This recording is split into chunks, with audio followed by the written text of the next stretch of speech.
नमस्कार, स्वागत है आपका आपके अपने YouTube channel Delhi D school पर। और आज कक्षा 9वीं के लिए 61वां जो कार्यपत्रक है वह हिंदी विषय में सांवले सपनों की याद नामक पाठ से यहाँ पर लिया गया है, जो कि मैं पहले भी इससे पिछला वाला जो कार्यपत्रक था उसमें भी सांवले सपनों की याद नामक पाठ से ही था।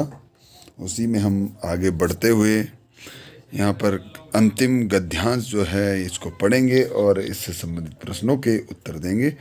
तो चलिए इसे ध्यान से सुनिए, समझिए और इसके प्रश्नों के उत्तर जानिए और अपनी कॉपी में ज़रूर लिखें। साथ ही साथ इस चैनल को सब्सक्राइब जरूर करें और अपने सभी दोस्तों तक शेयर जरूर करें। तो चलिए शुरू करते हैं कि जटिल प्राणियों के लिए सालिम अली हमेशा एक पहेली बने रहेंगे। बचपन के दिनों में उनकी एयरगन से घायल होकर गिरने वाली नीले चोंच की वह गौरैया सारी जिंदगी उन्हें खोज के नए नए रास्तों की तरफ ले जाती रही। जिंदगी की ऊंचाइयों में उनका विश्वास एक क्षण के लिए भी डिगा नहीं। वे लॉरेंस की तरह नैसर्गिक जिंदगी का प्रतिरूप बन गए थे। सालिम अली प्रकृति की दुनिया में एक टापू बनने की बजाय अथाह समुद्र बनकर उभरे थे। जो लोग उनके भ्रमणशील स्वभाव को, उनकी यायावरी से परिचित हैं, उन्हें महसूस होता है कि जो आज भी पक्षियों के सुराग में ही निकले हैं और बस अभी गले में लंबी दूरबीन लटकाए अपने खोजपूर्ण नतीजों के साथ लौट आएंगे। जब तक वे नहीं लौटेंगे, क्या उन्हें गया हुआ मान लिया जाए? तो यहाँ पर जो लेखक है उन्होंने कहा है कि सालिम अली तो रहे नहीं, वे अपनी अंतिम यात्रा पे हैं, लेकिन जो उनको जानने वाले हैं वे यही समझ रहे हैं कि सालिम अली जी कहाँ गए हैं।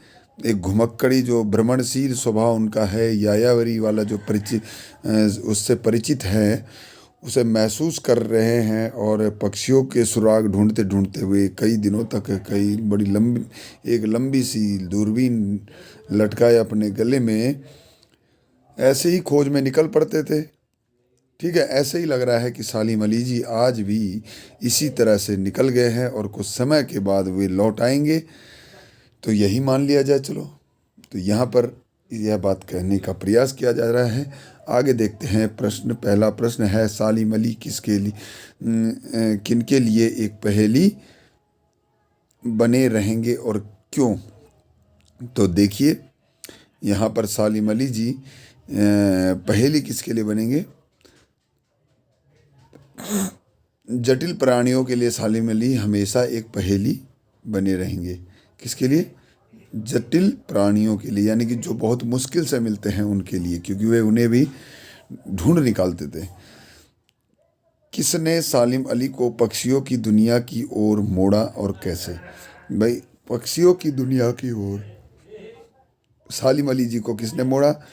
भाई, उनकी जो एयर गन थी उससे एक गौरैया मर गई थी, नीली चोंच वाली, जिसके बाद से वे पक्षियों के लिए उनका अटूट प्रेम एक तरह से उभरा और वे पक्षियों की खोज करते करते नए नए रास्तों पर निकल जाया करते थे। ठीक है, सालिम अली को उनके किस में विश्वास था? सालिम अली को किस में विश्वास था? नए रास्ते में, नैसर्गिक जिंदगी में। ठीक है, कि जिंदगी की ऊंचाइयों में विश्वास था। ये वाला जिंदगी की ऊंचाइयों में उनका विश्वास था। अगला प्रश्न है, सालिम अली किसकी तरह क्या बन गए?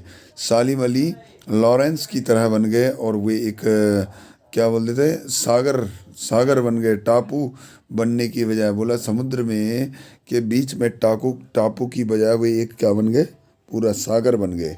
ठीक है, अगला प्रश्न है प्रश्न नंबर 5। नैसर्गिक शब्द में उपसर्ग प्रत्यय अलग अलग कीजिए। तो उपसर्ग होगा न,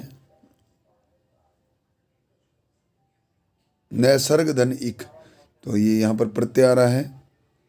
ठीक है, अगला देखिए कि प्रतिरूप शब्द में प्रत्यय प्रत्यय उपसर्ग अलग अलग कीजिए। तो इसमें प्रतिरूप में प्रति है, यहाँ पर क्या लगेगा, उपसर्ग आएगा। तो चलिए, ये था आपके लिए आज का जो कार्यपत्रक है, कार्यपत्रक संख्या 61, सांवले सपनों की याद नामक पाठ से, और ये अंतिम गद्यांश भी इस पाठ का है। तो उम्मीद है कि आपको समझ में आ गया होगा और आप इसके प्रश्नों के उत्तर अपनी कॉपी में ज़रूर करेंगे। तो चलिए, मिलते हैं अगली वीडियो में, तब तक के लिए नमस्कार, जय हिंद, जय भारत।